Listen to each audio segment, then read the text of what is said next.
Hey everybody, it's Alex here with Fly Fish Fork with a weekly, and it hasn't been weekly, has been weekly lately because it hasn't been a lot of fishing for me. I've had a crazy summer. Um, I've had a lot of issues with a very sick wife who I've been taking care of full time, and a lake that the fishing's been kind of challenging, so I haven't been fishing as much. And so, haven't been back a lot because I just am having a hard time finding the time. But here I am. I'm trying to get back on this. So I hope this works for everybody, gives you some information you can use. I want to today to do just sort of an update on the conditions on Lake Fork and what I'm finding as a fly fisherman on Lake Fork, which is always a challenge at best. Lake Fork is a challenging lake, whether you're fly fishing or not. It doesn't really matter. It's not the same old Lake Fork that you had in the 1990s where you came out here and slayed big fish all day. Doesn't happen out here like that anymore. The lake's getting older, somewhere around 40 years now, I guess. Um, I've been fishing it. Oh, I guess I got here about 5 years at 2 or 3 years after it opened. The leaves were all the trees were still all in the water and still had leaves on them when I got here, so I'm not exactly sure how long that was, maybe a couple years. At any rate, I've been here a long time, back and forth, of course, like most guys. I'll go fish another lake for a couple of years and move around a little bit because back then we had a lot of lakes opening. And so we had a lot of choices of new lakes to go fish. It was super, super fun in the 80s and 90s. And then I settled down here at Lake Fork, and that's where I live full time now. And I'm guiding fly fishing. And I'm enjoying it. I enjoy living here. A very simple life, very humble life, and enjoying enjoying. I guess it's supposed to be a retirement, but I can't make myself do that. I really got to stay busier than that. I feel old enough to do that. Just had my 70th birthday, and I don't feel 70, but I know I hear that from a lot of guys, and a lot of the guys around me that are retired, and they tell me I'll get there sooner or later. So I don't doubt that. Today, I wanted to talk about the conditions of the lake. I want to start out with the conditions of Lake Fork. It's about a little more than 2.5 feet low. It's losing a little over an inch a day now. Normally, we lose about a quarter of an inch a day in the summertime. And so this is indicating to me that they're drawing water out of it for the big city, the big D. uh, plus, of course, all the other communities. There's a lot of people actually that draw water out of Lake Fork. These smaller communities don't have a big impact on it, and a lot of them have their own water supplies in addition to Lake Fork. But when Dallas turns those pumps on, boy, it starts dropping like a rock. We're a little bit over, when I checked yesterday, it was 2.56 feet. It's, I don't know what it is today, but it's definitely less than 3 feet low, but uh, 2.5, something like that. And what that does, of course, is that exposes a lot more. You have a lot more stumps that are showing up. So when you're coming out here, you're in your boat, you're moving around. Even if you think you're in a boat lane, be careful. If you have a GPS system with a mapping system, definitely use it because even those mapping systems, there's stumps that are starting to show up where they're not supposed to be. So you just need to be careful. I see guys all the time take their boats out in places I just wouldn't take mine, and they do hit stumps. And it's not so much the damage to the boat, but your lower unit can get stuck on one of those things. When the lake went down, they found several lower units that were stuck in the tops of trees a few years ago when they dropped the lake about 6.5 or 7 feet. And so be careful out there because that's an expensive problem to have. Also, you don't want to fall in the water and impale yourself on a stump. That can happen as well. So be very careful out here with this low water. Every time this lake goes down an inch or two, it exposes a whole nother level of stumps. Um, and it can be very frustrating, especially in a boat like mine, which is a kind of a semi flat bottom boat.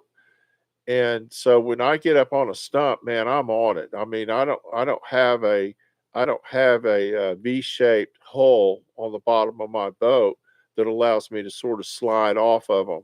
When I'm on it, I'm on it. And I have had to learn how to get off of those stumps without having to call friends and have them pull me off those stumps. That's happened. It's embarrassing, and they never let me live it down. So if you have to get someone to pull you off a stump, make sure you call a stranger. See if you can find somebody out there uh, that's actually fishing near you.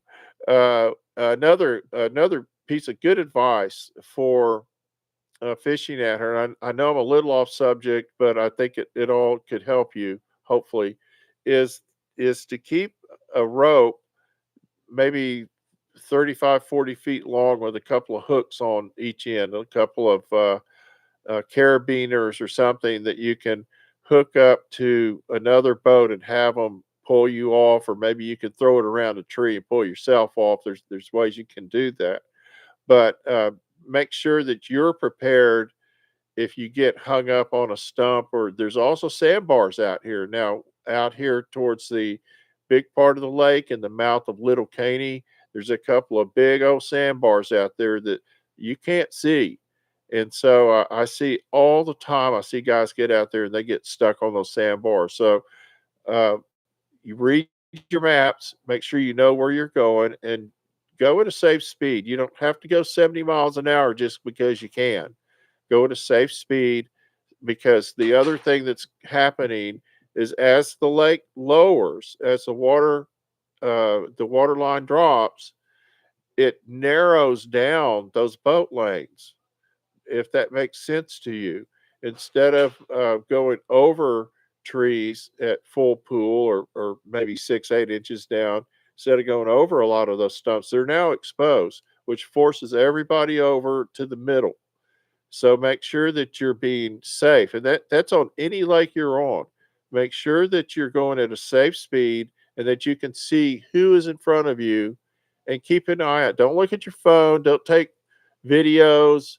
Act like you're driving in a car on a super uncontrollable highway in North Texas, and that's not reaching, man. That you ought to be used to that. Uh, but the point is that you're in a boat. It's super dangerous. If you hit something, you're not strapped down. There's no airbags. It gets ugly fast. Happens every year. The lake's down. The lanes are narrower. The the possibility of having a problem is much greater. So be cautious. Be smart. Okay, let's talk about the lake. The lake is somewhere in the 60s right now. The weather, we're having cold nights, and now we're having warm nights. So the water might get down below that, and then it's going to come back up. The water's changing. The water level is dropping. It's exposing a lot of hydrilla that was growing down 2 or 3 feet deeper, and now it's exposing hydrilla. I like that. I see fish over the years. I've had a lot of fish that'll come in and they'll kind of cruise that hydrilla and feed the bigger fish. I don't, you might find some schools of them. I don't know, but I find them more. I really have to cover a lot of territory, but at this time of year, you're just as likely to get a pretty good quality fish as not. So you should, in the past, we've been able to get volume of fish, but I haven't had that experience lately.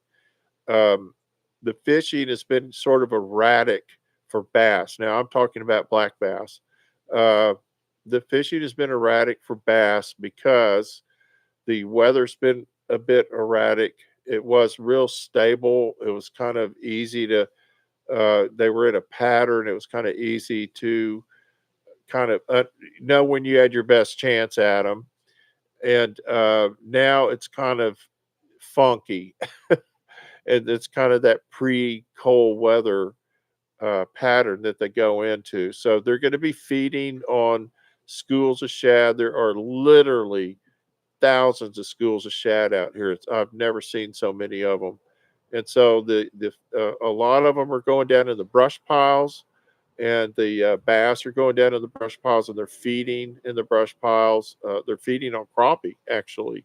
Uh, some of my crappie guys they're trying to get their crappie up to the boat. They hook one, they start reeling it up, and a big old bass will come and jump on it.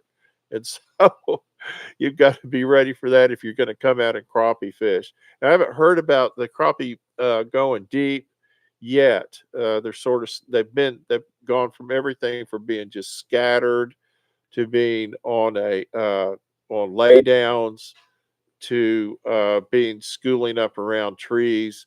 They're anywhere in the 20-foot range, but the last couple of weeks they've been catching them shallow in these creek channels. And so they're sort of all over the place. Soon, as soon as they lose enough light and the water gets cold enough, which is going to be below 60, they're going to start making their move towards the deeper water, and they'll be a little more, they're a little easier to catch if they'll all get down in there. Usually, um, you can take jigs, and I tie jigs. You can contact me if you're interested in jigs. But I tie up some jigs. I'll put some images up as soon as I can, and you can drop those jigs down in there. Now, these guys all have this front-facing sonar now, live scope, and they can watch the fish bite and all that. I don't have all that stuff. I'm kind of old-fashioned. I just drop it down in there and do the best I can, and I seem to catch plenty of fish doing that. I like I love the live screen. I've fished with it with friends of mine, and it's really a lot of fun. But, I like the old-fashioned part where I don't know when it's biting. I gotta figure all that out. That's part of my game. So, our that's kind of our crappie. Our crappie are kinda spread all over, and then they're getting down deeper, should be getting deeper. They're hitting small jigs, and of course, they're always hitting minnows. The bass are cruising, and then I don't know if anybody's got a pattern on them. I know that right at this time of year, they're normally going to be anywhere from a schooling fish that's coming up real shallow, and you'll be fishing, and you'll see a bunch of big gizzard shad. I mean, big ones come flying out of the water, and that's when those big bass are getting after them. And so but those schooling fish are pretty difficult to catch most of the time. Now, I've gotten lucky. I've thrown something out in front of them, and they'll come up and hit it because they're just in a frenzy, and anything that hits the water, they go after it. And that's super, super fun. If you've ever done it, it's just a gas, but it's not. It's sort of a hit and miss thing. Every time you see them schooling, it seems like it seems like they're out of casting range. I think they do that on purpose. But so that's our bass. Our water temperature, like I was saying, in the mid 60s. It's up and down. It might be getting as warm as 70 in some places. When the wind's blowing like it is now, we're getting a little wind every day. It keeps that water kind of choppy and moving around. That also affects the water temperature. Um, Once that water gets below 60 consistently, those bass are going to move down deeper, and they're going to kind of just find them a tree, and they're going to hang there. And now you'll come out after 3 or 4 days of cold weather like that, and it'll be 80 again. If you're going to do that, then go into some creek channels. And I like to look for an area where I have boathouses and creek channels structure where it's coming down to near deep water. So if I have just a long, shallow creek, I'm not going to be very interested in that. But if I have a deep water creek or drop off, and I've got some shallow bank, and I've got grass and some other stuff on it, then I'm going to be pretty interested in fishing that area because the fish want to be near that deeper water where they can get down to it when they need to. The other thing is when you're fishing a bluebird day, like you've had a front come through, we're having this right now. We're going to have a bunch, according to my weather forecaster, we're going to have a whole bunch of little fronts come through in the next couple of weeks. We're going to get, they say we're going to get rain. I hope they're right. And the temperature is going to get hot, and then it's going to get cold, and then hot, and then cold. And a lot of times when that happens, all these fish will go down and they'll find something to just get next to and stay there. That's what bass do. They'll go down and they'll find a brush pile, or they'll find some standing timber, or maybe even underneath a boathouse, and they'll just hang because they don't know where to go. They don't know if it's going to get super cold and they need to go deeper, or if it's going to warm up and they can go feed shallower. Their instinct right now is to feed and fatten up for the winter and just go get kind of take a nice long nap until February. That's their instinct. But a lot of things have, a lot of things contribute to that, and that's going to be the weather. That's going to be the amount of sunlight on the water, the amount of bait fish, all that kind of stuff that you're aware of. Uh, um, there are some little catfish swimming around with them. Occasionally, we're catching a catfish. Occasionally, we're getting a big brim. Not not always, but occasionally. I'm using smaller baits. I'm starting out with a smaller subsurface bait, like a little streamer that might be a little shad pattern. I'm gonna start out with that. I'm going to see if that does me any good. Now, I might fish a whole bank with that thing and see if I can establish some sort of a pattern. Are they interested in that, in chasing that bait? And then if they are, great, I've got that worked out. If I might try, if they're not, I might try just a larger size of the same thing, and I might try a different color. I like white this time of year because I like a color that I know they can see. When I tie my white flies, I'm going to put a lot of flashaboo in them because when that sun hits it, I want it to really send out a whole bunch of flash and kind of catch their eye. And then if I do get into a good steady bite, I might take a top water and see if I can draw a bigger fish deep from deeper water. Those top waters, a lot of guys don't realize we used to call them big fish baits back in the day. But we would start throwing those top waters when there was a consistent bite, and it would actually pull bigger fish from deep. They'll come up and get it. Um, you can give that a try. That can be successful. But you and then sometimes you'll find an area that has a bunch of fish that are up in that shallower water going after that top water. You don't know till you try it. So give that a try. If you're fishing on, let's talk about Lake Hawkins. Lake Hawkins this time of year usually has fairly warm water. It's pretty clear. That water is normally super clear, like gin clear. And I've had a lot of luck on that little lake with little white uh, poppers. I love throwing a little white popper, especially around the grass. And I can get anything from a big brim to a small, medium sized bass, occasionally a chain pickerel. If the water gets cold, I'm going to take a white or silvery, fishy looking small subsurface bait that would be maybe a bait fish imitation like a shad, and I'm going to throw that around any place where I can find grass and any kind of standing timber. There's all kinds of places on that lake there's a lot of timber under the water on certain parts of Lake Hawkins. And those chain pickerel get down there. They're kind of right now, for the next few weeks, they're going to be sort of in a pre-spawn mode. They really start getting active sometime in January. They get super active in February, which is really their spawn, February and March. So for leading up to that period right now, I think that you could do pretty good. You might get on those picks, but you might get some smaller bass. So give that a try on Lake Hawkins. I don't know the grass situation there. I haven't been there in a while. Um, I know they were trying to keep some of it under control, get some of it under control. So I don't know how that's worked out. But boy, howdy, that's a super fun lake to fish, and you never know. You can get out there and really have a big day with that. And Lake Bob Sandlin, I relate it a lot to Lake Fork.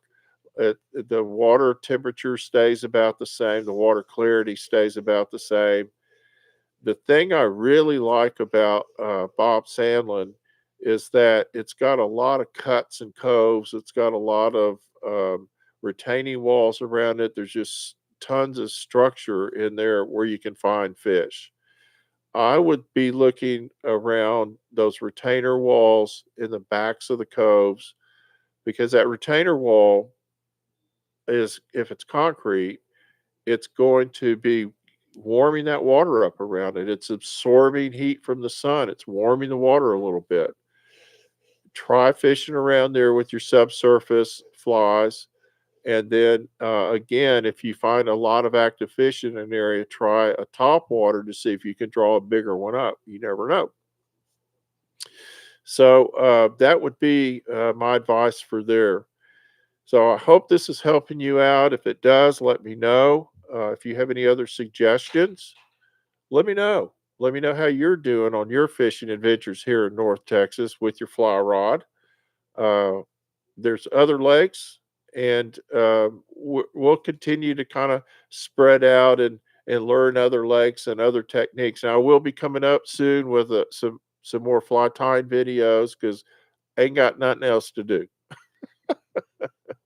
No, I want to do some fly tying videos for a couple of flies that I've been having success with.